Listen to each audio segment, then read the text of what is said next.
ரத்த பீஜன் அப்படின்ற ஒரு அசுரன். அவர் வந்து இந்த உலகத்துல நிறைய பிரச்சனைகளையும் பண்ணிட்டு இருக்கும் பொழுது துர்கை அம்மன் அவங்கள வதம் பண்றதுக்காக தன்னோட சக்தியில இருந்து 7 அம்சமா பிரிகிறாங்க. சப்த கன்னியர்கள் அப்படின்னு சொல்லி சப்த கன்னியர்களை உருவாக்குறாங்க. அந்த சப்த கன்னியர்கள்ல வாராகியை வந்து படைக்கு தளபதியா அறிவிக்கிறாங்க. வாராகியை வழிபட்டதுனால தான் உலகத்தை ஆள முடிஞ்சது. தமிழ்நாடு இந்தியாவை விட்டு வெளிநாட்டை வந்து போயிட்டு அந்த அளவுக்கு அது பாதுகாப்பை கொடுக்கக்கூடிய, நம்ம என்ன விஷயம் செய்யறோமோ அதுல வெற்றியை தேடி தரக்கூடிய, நம்ம எந்த சூழ்நிலை ஒரு இக்கட்டான சூழ்நிலையில் இருந்தாலும் ராஜராஜ சோழன் என்ன பண்ணாருன்னா தஞ்சை பெரிய கோயில் கட்டுறதுக்கு அவருக்கு அதுக்கான இடம் எங்க கட்டுறது என்னன்னு தெரியல.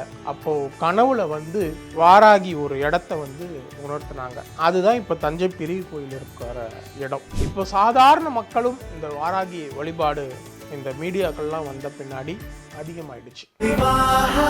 மணப்பெண்ணின் பிரத்யேகமான திருமணம் விவாஹா சென்னை சில்க்ஸ்.